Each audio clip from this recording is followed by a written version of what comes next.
have gone through this.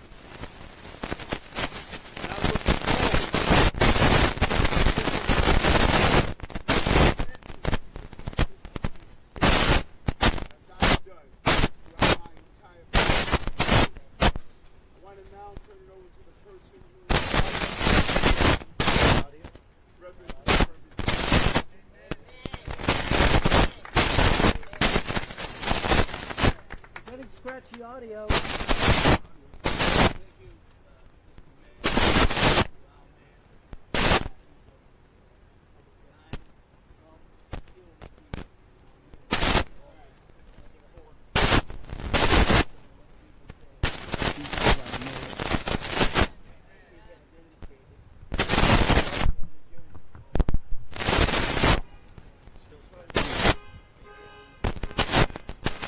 He did, and you know the rest of the story.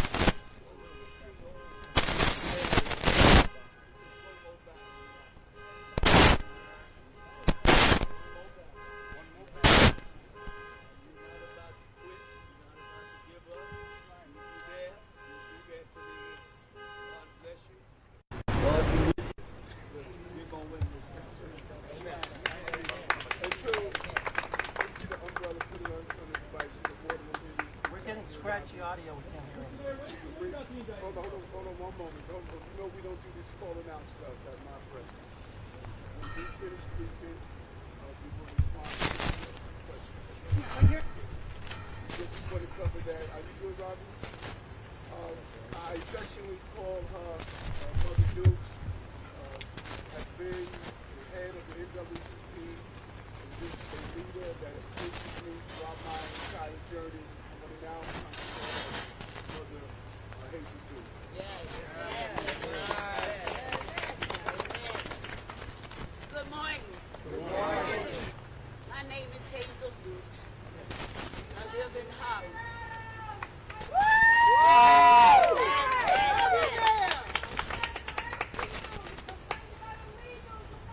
I'm 90. Would you be quiet? Would you shut up? Okay, let her talk. I'm 92 years of age. Yes. I've known this young man for over 40 years. I come with a heavy heart today, but my head is not unbowed.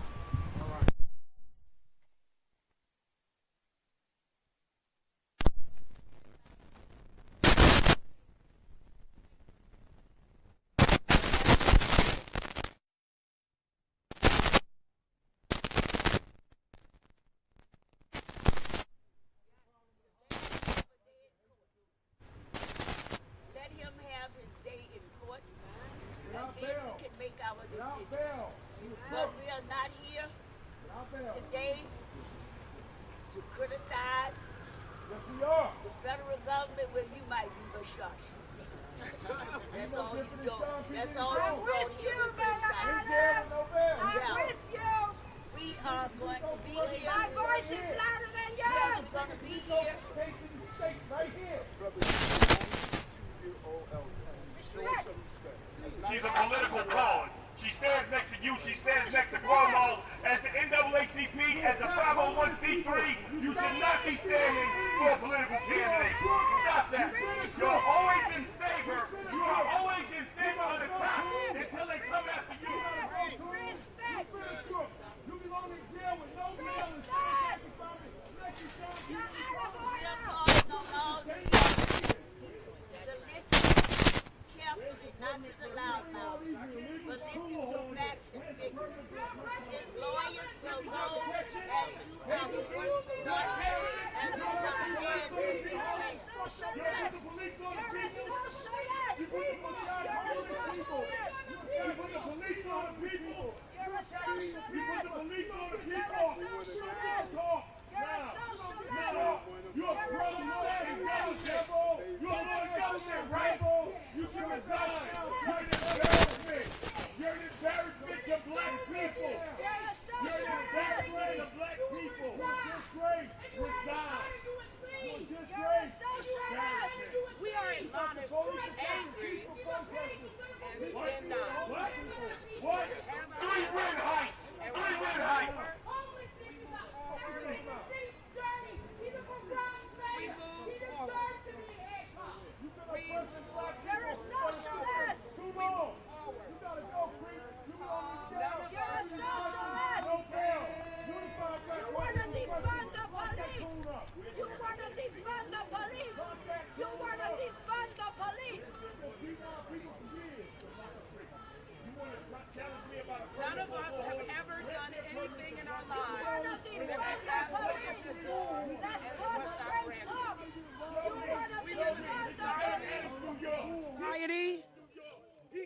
we do something, there is a due process for all of us.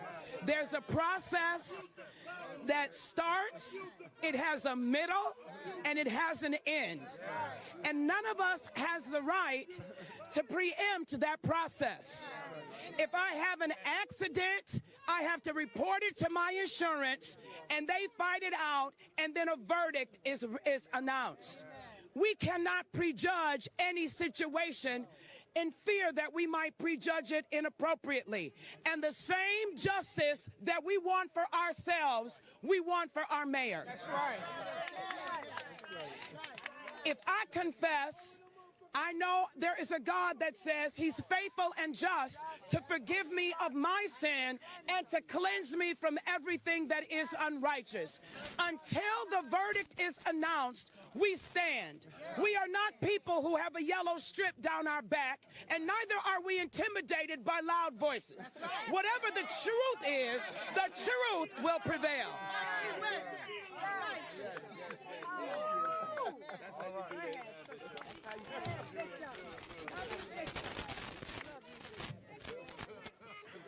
Good morning, my fellow New Yorkers. Good morning.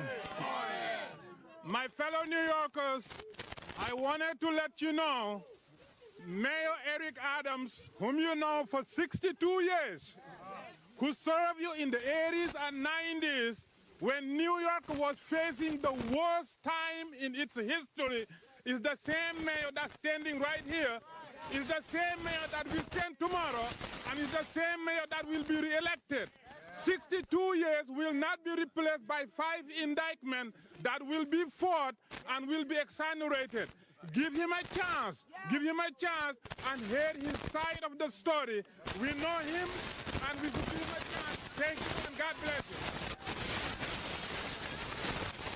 Come on, my girl. One of the real warriors,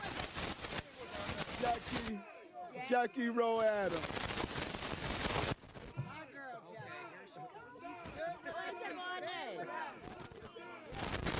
Good morning, everybody! I stand in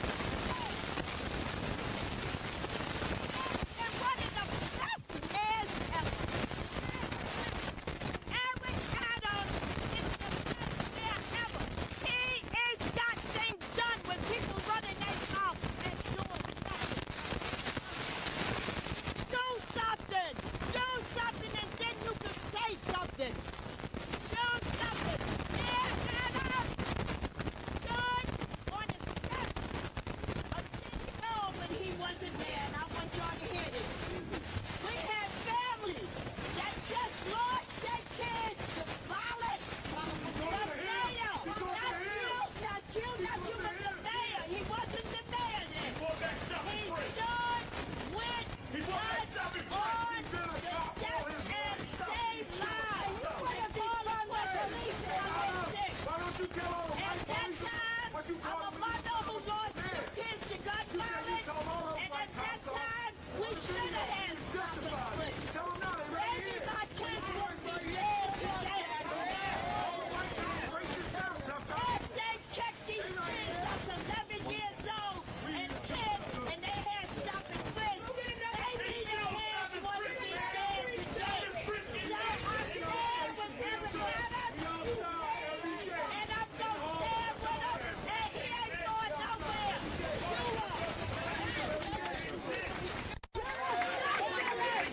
You're a socialist!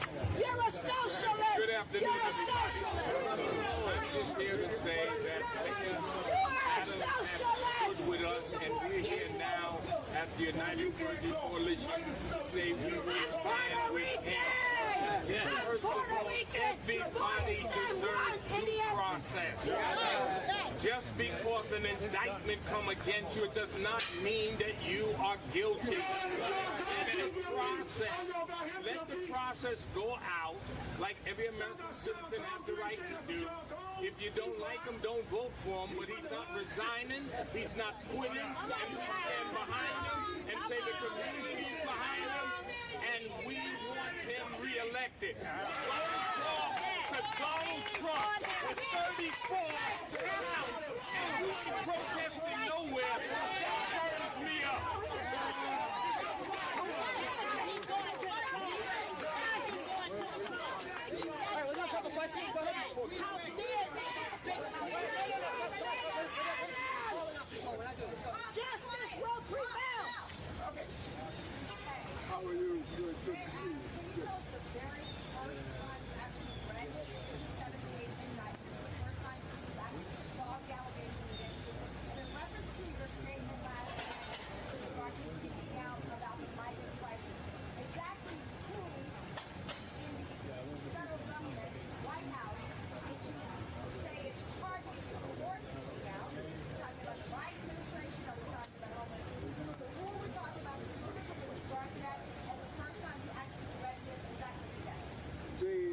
think that the second question, I think we need to add to the federal prosecutors who gave the directive and the orders. I don't know.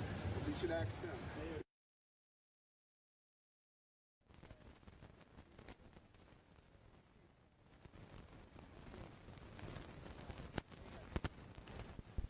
When it comes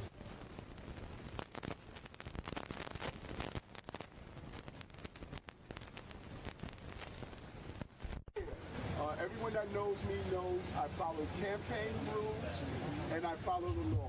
That is how I live my life, and I don't see coming into the 60s at my age to all of a sudden change what I've done all the time. I follow the law and I follow the campaign rules. Thank you. After a couple of weeks, some 4 or 5 people from the staff have resigned. And after today, don't you feel afraid that more people are going to keep resigning and you're going to have some problems dealing with the city? No. Listen, we I think that people fail to properly realize that we have over 300,000 dedicated employees. Over 300,000. Those who decided to transition and do some more things in their lives, many of them told me ahead of time they were going to do that. But we have an amazing, credible team of dedicated New Yorkers, and they're going to continue to do that. I think that's what's going to surprise everyone.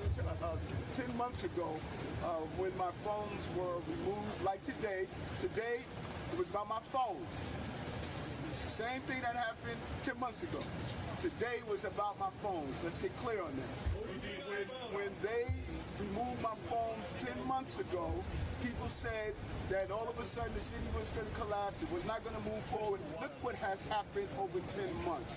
Over 10 months, more jobs in the city, more small businesses open, decrease in crime. You're seeing over and over again success, over and over again. So we're going to continue. We're looking forward to that in the city. Yes. Do not lie. That's on Comstat. Mayor, Yes. you said that you were demonized, suggesting that you were a victim. Why do you feel that way? Well, listen, I think that when you do an analysis, and all of you have covered this, it is a felony to release a grand jury communication. That's a felony. So you can't break the law to enforce the law. And when you look at the drip of information, when you look at our cooperation, our attempt to sit down and cooperate, when you look at what has taken place, there's been a narrative of giving the appearance that there was something improper that's done and it was just wrong. Do you think it's political? Well, I think we should ask again, as I said earlier. I think it's political. We should ask those who are conducting We know it's political. investigation. We should ask them who gave the directive to carry out what we have witnessed over the last 10 months. Over the last 10 months, you knew information before my attorneys knew information over the last 10 months.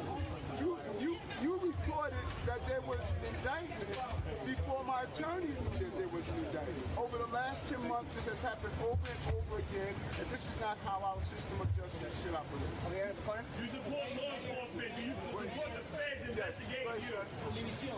Yes. Mayor, the indictment has been unsealed. Now we know the federal government is looking into the campaign and supposed influences into your campaign when you decide to win. But you have suggested publicly that now you are a target of the federal government because of sticking with New Yorkers, meaning maybe that you're talking about the migrants. Can you clarify that completely? I think I did. I think we should ask the federal investigators and prosecutors who gave the directive to take the actions that we are witnessing right now. I have ran many campaigns. I have been part of many campaigns. And the scrutiny of those campaigns always revealed the same thing. I follow the rules. I follow the law. I do not do anything that's going to participate in illegal campaign activity. And I will not do that. And I've instructed, not only in writing, but in verbal conversation to the team, do not participate in straw donors. We do not participate in foreign donors. We know what those rules are, and we comply with those rules. And I think that my attorneys are going to reveal that as we move forward. Last question, Robert. Go ahead. Robert, go on. Mayor, who is your point person dealing with major city businesses? You deal with this. That's number one. And number two, is there any circumstance by which you would resign? No, listen, I'm here. I was elected by the people of the city, over 700,000 strong. And this is a city that is extremely resilient. This is a city that we have gone through some difficult and hard times, and we're going to continue to move forward as a city. And that's what that's shown. I think the narrative here that's missing, 2 months ago when my phones were removed, we have not gone backwards. We have not stood still. We showed how we operate during difficult times. And when you say who's the point person that's going to deal with business community, who's going to deal with the business of running the city, the point person is Eric Adams. I'm the mayor of the city of New York. And I have a competent team. People are going to continue to lead forward, and we're excited about that. Okay, go ahead, Katie. Yeah. You say this is retaliation for speaking out against the migrant crisis, but according to the indictment, it dates back to your 2021 campaign, the name of co-conspirator, who you said you deleted messages from. I mean, the allegations seem to go in line with what we've been reporting for at least a year, almost a year. What do you say to that? I mean, you said you traveled to these countries. Do you deny that you took any kickbacks from these countries? Do you deny that you intervened on behalf of the Turkish government to try to get the skyscraper built? Yeah, that's an elaborate question. Denies all the allegations in the 54-page indictment. Have you guys, and have people in the back, have you read the Listen, my legal team, thank you. So I can put you in my story. My legal team is going to peruse the entire indictment. We got it today. When it was released, the news media received information before we did, as they have been receiving for the last 10 months. It appears as though the goal is to try this case publicly and not in the criminal justice system that's in place. And so we, based on what I read, it's clear that if it's campaign violence, I know I don't violate the campaign. Right. If it's foreign donors, I know I don't take money from foreign donors. And I verbalized that to the team, both in writing and both in communication. And we will continue to do that. And we look forward for the legal team to handle this as I handle the city of New York and continue success that we've witnessed in the last 2 years and 9 months as the mayor of the city of New York. What will you do if there's a panel to remove you? What will you do if the panel is convened?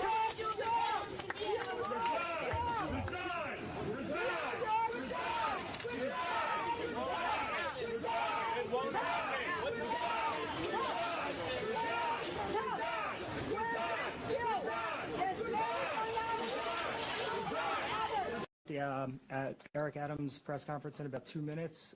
No questions, and we'll give presentment information when it's available. Thank you.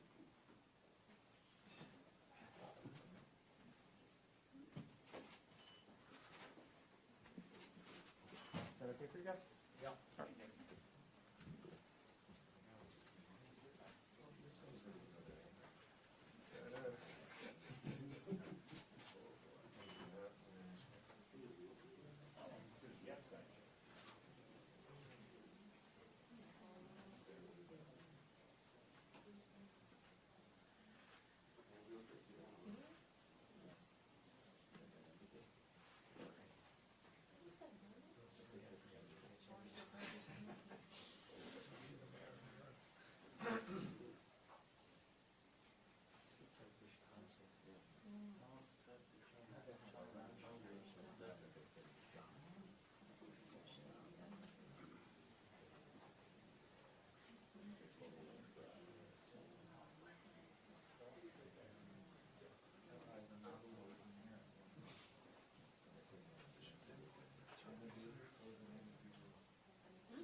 Good morning, everyone.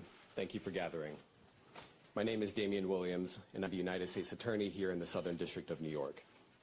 Today, we are announcing campaign finance, bribery, and conspiracy charges against Eric Adams, the mayor of New York City.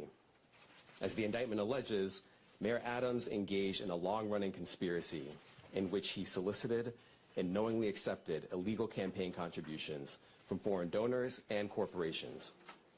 As we allege, Mayor Adams took these contributions even though he knew they were illegal, and even though he knew these contributions were attempts by a Turkish government official and Turkish businessmen to buy influence with him. We also allege that the mayor sought and accepted well over $100,000 in luxury travel benefits from some of the same foreign actors who arranged many of the illegal campaign contributions. These benefits included free international business class flights and opulent hotel rooms in foreign cities. The mayor had a duty to disclose these gifts on his annual public disclosure forms so that the public could see who was giving him what. But as we allege, year after year after year, he kept the public in the dark. He told the public he received no gifts, even though he was secretly being showered with them. We allege that Adams accepted these benefits knowing that they were given to him because of his position. And in exchange for some of those improper benefits, he intervened in the New York City Fire Department's inspection process for a building owned and operated by the Turkish government, allowing it to open even though it had not passed the fire inspection. The corruption alleged in the indictment is, as I said, long-running. As we allege in the indictment, Adams' solicitation of illegal campaign contributions began in 2018. After he started raising funds for his 2021 mayoral campaign, he agreed to take contributions offered by multiple Turkish businessmen, several of whom he met in Turkey. Adams knew that these wealthy individuals could not legally donate in a U.S. election. Federal law clearly prohibits foreign donations. That's how we protect our elections from foreign influence. Yet Adams directed his staff to pursue this illegal money to support his campaign for mayor. And as we allege, Adams continued to pursue foreign money in secret well into 2021. And it didn't stop with his first campaign for mayor. As we allege, in 2023, the mayor rekindled these corrupt relationships, seeking more illegal campaign contributions from some of the same foreign sources to support his re-election campaign. Adams also took contributions that broke other laws. As we allege, he sought contributions from businessmen far in excess of what the law allowed. He also allegedly sought contributions from corporations, which are not allowed to contribute at all in New York City elections. Many of those illegal corporate contributions were organized by the same people who organized the illegal foreign contributions. And Adams allegedly disguised them all in the same way by accepting the money through so-called straw donors. A straw donor contributes someone else's money, hiding the money's illegal source, such as a foreign businessman, a corporation, or a wealthy New Yorker who has already contributed the maximum amount allowed. And as we allege, Adams circumvented all of these laws, taking contributions from exactly the sources the law prohibits, all to benefit his mayoral campaigns. Now, Adams also personally benefited from the illegal conduct alleged in the indictment. Adams solicited and accepted over $100,000 in luxury travel benefits for years from wealthy Turkish business people and at least one Turkish government official seeking to gain influence over him. Adams started accepting undisclosed luxury travel benefits at least as early as 2016. He took these benefits nearly every year through 2021. Here are some of the benefits that we uncovered during our investigation. In 2016, Adams flew to India through Turkey and received 2 free round-trip upgrades for business class seats. That's the highest class on Turkey's national airline. Those upgrades were worth more than $12,000, and none of it was publicly disclosed. In 2017, Adams accepted free business class tickets for himself and his travel companions to France, Turkey, and China. And he was put up in the Bentley Suite in the St. Regis Hotel in Istanbul. All of that was worth more than $41,000, and none of it was publicly disclosed. Also in 2017, he flew to China, again, through Turkey, and accepted 2 free business class tickets for himself and a companion. Those were worth more than $16,000, and none of it was publicly disclosed. In 2018, he flew to Hungary, through Turkey, and accepted free upgrades for business class seats. Those were worth more than $12,000, and none of it was publicly disclosed. In 2019, he flew to Turkey and accepted a free upgrade to business class for his companion and a free stay in a lavish suite at the St. Regis Hotel in Istanbul. That was worth more than $9,000. And again, none of it was publicly disclosed. In 2021, Adams solicited business class tickets to Istanbul, stays at luxury hotels and resorts, yacht tours, and meals. As we allege, he asked to pay a nominal fee